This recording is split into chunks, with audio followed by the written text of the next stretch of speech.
Banyak sekali peluang bisnis yang muncul dari lingkungan sekeliling kita. Seperti salah satunya yakni bisnis fashion yang tidak pernah ada matinya. Karena selain bisnis kuliner, bisnis fashion juga menjadi salah satu bahan pokok kebutuhan kita sehari-hari. Karena seperti yang kita tahu, selain menutup tubuh, fashion juga berfungsi untuk mempercantik penampilan kita.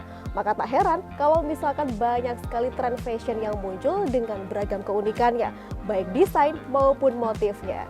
Tapi sebelum itu saya mau tanya nih ke pemirsa sekalian, pernah nggak sih terpikir untuk membuat elemen fashion dari bahan daun? Iya, daun. Maka dari itu kali ini saya akan mengajak pemirsa untuk mengunjungi salah satu bisnis UMKM yakni Kinayar Craft yang memiliki teknik pembuatan kain eco-print. Anda pasti penasaran juga kan? Maka dari itu yuk ikuti saya.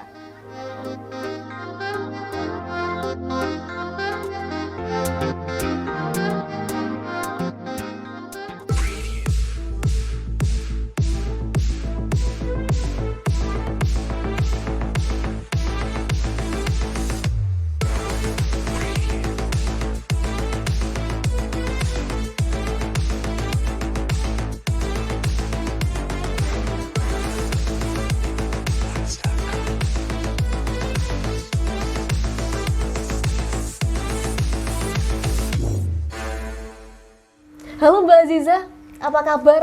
Alhamdulillah baik Mbak Pia. Alhamdulillah. Ini tadi saya sudah janji ke pemirsa untuk memberikan penjelasan apa sih bisnis eco-print itu Mbak.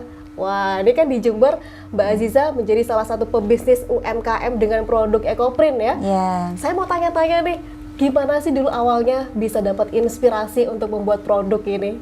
Ya, saya tertarik untuk menekuni bisnis eco-print ini karena bisnis eco-print itu merupakan bisnis yang ramah lingkungan. Wah. Kita tidak banyak memakai produk-produk yang itu membebani bumi gitu. Kalau kemudian di situ ada eco-print ya. Eco-print itu dari kata eco dan print. Eco berarti lingkungan, print itu berarti pencetakan. Jadi pencetakan yang itu menggunakan bahan-bahan dari lingkungan ya, misalnya daun, bunga, kulit pohon ya, seperti itu. Dan itu pun nanti setelah kita gunakan, limbahnya itu bisa kita pakai untuk pupuk. Bisa digunakan lagi ya Mbak ya? Iya, untuk pupuk ya. Terus kemudian kalaupun kemudian untuk treatment kain itu kita juga menggunakan bahan-bahan kimia, tapi jumlahnya sangat sedikit. Wah. Tidak sampai kemudian merusak alam. Oke, baik. Mbak Aziza dulu merintis ini dari tahun berapa sih? Saya mulai belajar eco-print itu tahun 2018, kemudian 2019 saya membuka pelatihan workshop baik online maupun secara langsung. Kemudian pada tahun yang sama yaitu 2019 saya memulai untuk menawarkan, dan kebetulan juga ada yang pesan.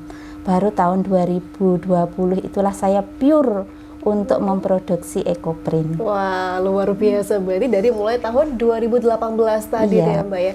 Untuk dasar tekniknya nih Mbak, untuk bisa menghasilkan motif daun alam di sebuah kain tadi, itu bagaimana Mbak?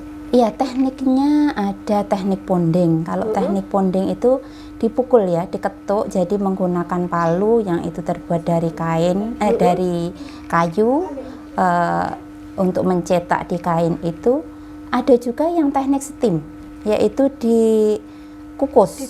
Ya, dikukus. Jadi ada dua teknik ya untuk mencetak kainnya itu. Oke, baik. Berarti untuk bahan motifnya selama ini masih paling banyak menggunakan daun ya Mbak? Iya, daun, bunga. Daun ya, dan bunga. Terus kemudian kulit pohon juga bisa, kulit pohon eukaliptus. Terus kemudian kulit pohon jambu itu juga bisa.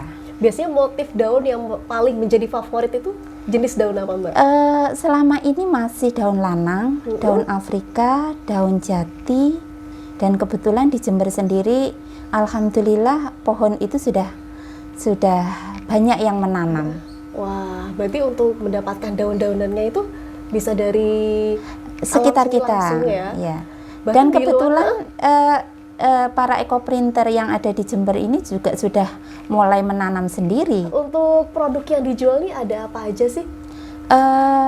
Ada kain, kemudian ada dari muk, bahan dasarnya muk ya atau keramik, terus kemudian kulit ya, kulit itu nanti ada tas, ada dompet, ada sepatu, ada souvenir, gantungan kunci, terus kemudian untuk di kertas itu bisa hiasan dinding, atau mungkin juga notebook itu juga bisa. Itu dalam bekerja dibantu dengan tim atau Mbak Aziza handle sendiri? Kalau untuk ide saya sendiri ya. Kalau untuk pengerjaan ini ada tim, ya ada tim. Kadang-kadang juga anggota keluarga ini karena keluarga ekoprinter gitu ya. Ini alhamdulillah semuanya juga bisa menghandle gitu, membantu. Untuk ekoprint itu untuk hasil terbaik itu ditentukan pada proses treatment kainnya. Treatment kain. Ada proses sekuring, ada proses mordan. Ketika kemudian proses itu dilalui dengan baik, maka akan menghasilkan produk dengan kualitas yang baik. Jadi dibuka pori-porinya. Kalau dari pabrik itu kadang-kadang ada zat lilin, zat pati. Itu diluruhkan, kemudian pori-porinya terbuka. Terus kemudian kita proses mordanting. Mordanting itu untuk menyiapkan kain itu menerima zat warna dari daun. Jadi ketika kemudian kita tempeli daun, kita kukus atau kita ponding, ya kita pukul, maka akan keluar warna tersebut. Iya, untuk kulit juga demikian. Jadi ada proses mordanting. Jadi sebelumnya kulit itu dicuci, ya dicuci bersih gitu, terus kemudian diproses mordan. Demikian pula selanjutnya untuk ditatak dengan daun-daun. Ini untuk jenis kainnya, ada jenis kain apa aja Mbak? Untuk kain kita harus pilih yang memang penyerapan kainnya bagus. Dan sampai saat ini kita para ekoprinter itu menggunakan kain-kain dari serat alam, misalnya katun, rayon, sutra. Dan ini kalaupun misalnya rusak, itu kan tidak sampai kemudian bebani bumi, kan hancur ya. Betul. Akan hancur. Jadi kita pakai bahan-bahan itu. Dan sebagian besar saya pakai kain katun, kemudian kain rayon, tenun ATBM ya, yang itu dari rayon dan katun, kemudian sutra. Sebagaimana konsep dari ekoprint itu kan kita tidak menggunakan bahan kimia yang banyak ya, sedikit, jadi tidak kemudian menimbulkan limbah ya, jadi jumlahnya sangat sedikit ya. Berbeda dengan produk tekstil yang lain itu kan limbahnya sangat banyak, itu limbahnya sangat sedikit, bahkan mordan itu bisa kita pakai berulang sampai habis airnya itu. Jadi kan dilarutkan dengan air gitu. Jadi bisa dipakai berulang kali sampai kemudian air itu habis tinggal sedikit. Kalaupun kemudian kita buang itu tinggal sedikit gitu. Kebetulan saya untuk produknya itu menggunakan sustainable fashion ya. Jadi pola zero waste. Jadi karena ekoprint itu adalah konsep yang ramah lingkungan, jadi produk fashion yang saya hasilkan itu juga yang ramah lingkungan. Jadi zero waste itu tidak membuang kain sama sekali. Kalaupun buang kain cuma untuk meluruskan ketika mungkin pemotongan dari toko itu miring gitu ya, hanya sekedar itu. Jadi produknya itu tidak membuang kain sama sekali. Jadi tidak ada produk ekoprint yang terbuang. Untuk menentukan tarif harganya itu bisa dari bahannya, jenis kainnya. Tentunya kalau misalnya kainnya dari sutra kan lebih mahal gitu. Terus kemudian juga hasil cetakan ya. Kadang-kadang kan namanya handmade itu kan ada error, itu kan memungkinkan juga gitu ya. Jadi kalau hasilnya tidak bagus itu ya kemudian kita turunkan harganya. Kalau dari saya paling murah itu adalah masker, ya produk terkecil dan kemudian termurah itu mulai ada yang 15.000, ada 10.000 tergantung model. Terus kemudian ada gantungan kunci itu perca-perca dari kulit ya, pembuatan dari tas. Kemudian ada perca-percanya itu kita buat untuk gantungan kunci. Jadi kita minimalisir untuk perca-percanya itu terbuang. Untuk gantungan kunci ada yang 50, ada yang 60 tergantung model. Kalau produk fashion? Produk fashion mulai 100 ya, 100 ada 150, ada sampai kemudian 500 juga ada. Iya, membutuhkan waktu yang cukup lama juga, tidak kemudian sehari jadi gitu. Iya, jadi betul. proses treatment kainnya aja sudah beberapa hari, kemudian proses pengukusan sampai kemudian fiksasi itu paling tidak dari awal proses sekuring sampai kemudian fiksasi kain itu siap untuk diproduksi menjadi fashion gitu misalnya, itu paling tidak 5 sampai 7 hari. Wow. Untuk pemasaran saya mengikuti pameran-pameran. Kalau yang secara langsung, terus kemudian di rumah juga ada gerai kecil-kecilan ya, kalau misalnya ada yang mau datang ke rumah untuk melihat produk gitu. Terus kemudian juga secara online gitu. Secara online saya punya marketplace ya di Shopee, di Tokopedia, terus kemudian di WA, kemudian di Facebook ya, dan Google Business. Oke, mungkin untuk nomor WA dan akun media sosialnya bisa Mbak Aziza sampaikan, mungkin ada pemirsa yang berminat untuk melakukan pembelian. Ya, bisa. Ya, ke nomor WA 081 33 22 08 083. Wah, menarik sekali ya Mbak ya. Ini proses pemasarannya sudah sampai mana aja Mbak? Alhamdulillah kebetulan sudah secara nasional ya, sampai keluar Jawa. Pengiriman secara online ke Kalimantan, ke Sumatera, bahkan juga sudah 2 kali kirim ke Papua. Wah Mbak Aziza, menarik sekali obrolan kita barusan ya. Tapi saya makin penasaran nih, boleh nggak Mbak Aziza mengajarin saya belajar untuk gimana cara produksinya? Oh, boleh sekali Mbak. Wah, siap. Dengan senang hati. Oke, ini saya akan mengajak pemirsa untuk belajar gimana caranya bisa memproduksi produk EcoPrint.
Wah, ini sudah lengkap semuanya Mbak ya, sesuai dengan desain sebelumnya tadi. Iya. Oke, kemudian Kita tutup. Ya. ditutup, digulung lagi. Iya, di atasnya. Ya. Saya tahan.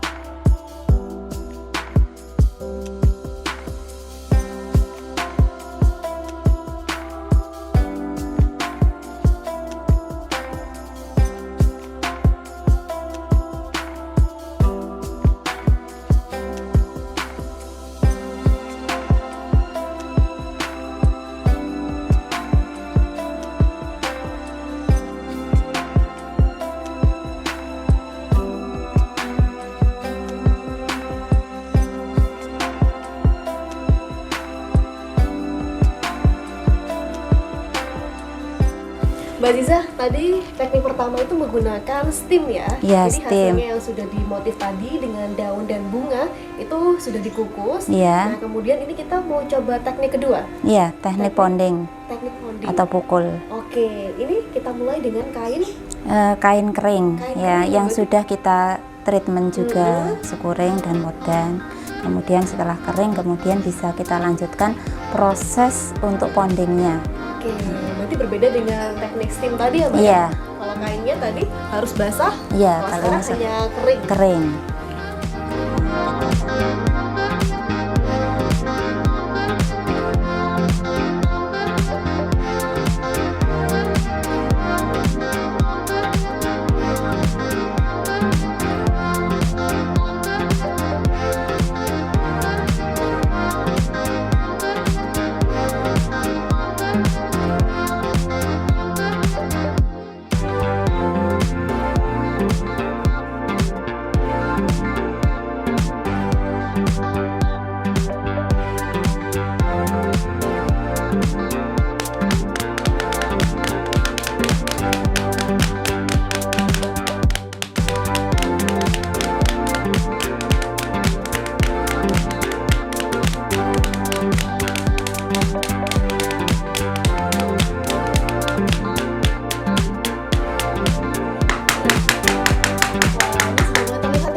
Dan ternyata pernah saya tahu kalau misalkan teknik ponding seperti ini dengan matok-matok motif pada kain itu bisa menjadi pelatihan tersendiri untuk penyandang disabilitas ya Mbak? Iya, ini kebetulan juga ada beberapa teman-teman di luar kota, bahkan juga di sini tuh pernah saya ikut pelatihan ke saya itu beliau memang pengajar disabilitas gitu ya. Jadi untuk meningkatkan motorik anak gitu ya sekaligus gitu. Jadi banyak teman-teman ekopainter itu yang teknik ponding ini diterapkan kepada anak-anak disabilitas. Jadi selain belajar juga bisa menghasilkan karya ya? Iya, betul. Wow, menarik. Ini kita hilangkan ya. Ini kita balik lagi, terus kemudian sisa-sisa daun ini tadi kita ambil ya. Ini sangat mudah ya untuk anak PAUD, untuk anak SD. Nah ini nanti kita keringkan, kalau misalnya sudah selesai kita motif semuanya, kita keringkan, kita tunggu beberapa hari, 3 hari sampai 5 hari, kemudian nanti kita cuci. Oh gitu, jadi biar benar-benar menyerap untuk 3 hari. Iya, ada proses oksidasi. Iya, proses oksidasi warna ini ke kain. Jadi membutuhkan beberapa hari dengan cara diangin-anginkan. Diangin-anginkan. Oke, itu tadi pemirsa salah satu teknik untuk bisa menghasilkan motif ekoprint dengan teknik ponding.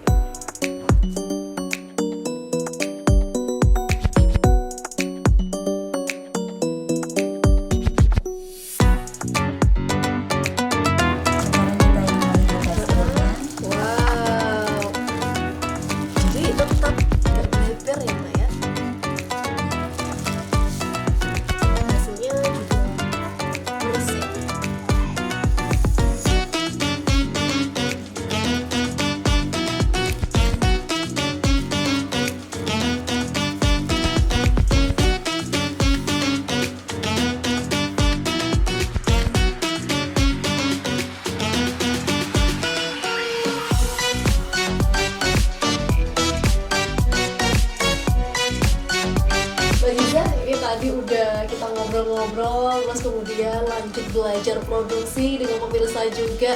Saya ini berterima kasih sekali ke Mbak Aziza sudah bisa meluangkan waktunya untuk kami ya. Terima kasih sama-sama. Mudah-mudahan juga bermanfaat untuk pemirsa. Betul. Dan ini tentu sangat menginspirasi bagi mereka yang ingin memulai bisnis, tapi tetap ramah lingkungan itu ya Mbak ya. Saya mau lanjut lihat-lihat produknya di belakang ya Mbak ya. Siap.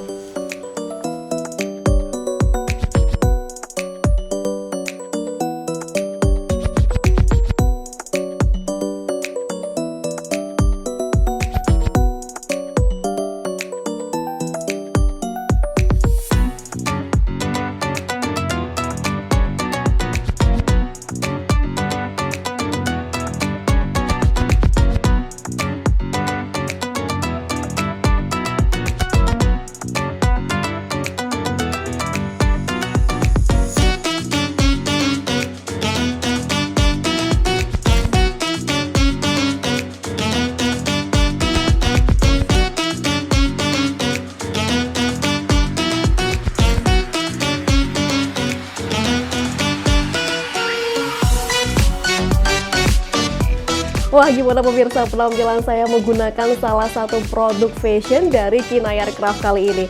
Namun tidak hanya produk kardigan seperti yang saya pakai, di sini juga ada beragam outer, juga kaos yang bisa Anda pilih sesuai selera Anda dan tentunya sangat trendy dan keren, bukan?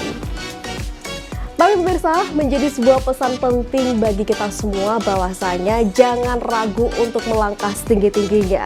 Tapi ingat, harus tahu ilmunya. Jika kita berbisnis dengan alam, maka harus berusaha untuk kembali memberikan yang terbaik bagi alam. Karena alam akan memberikan yang terbaik pula untuk anak cucu kita kelak. Semoga tayangan ini bisa memberikan manfaat bagi kita semua. Dari Jember, Pia Mediana, Triaswaradila melaporkan.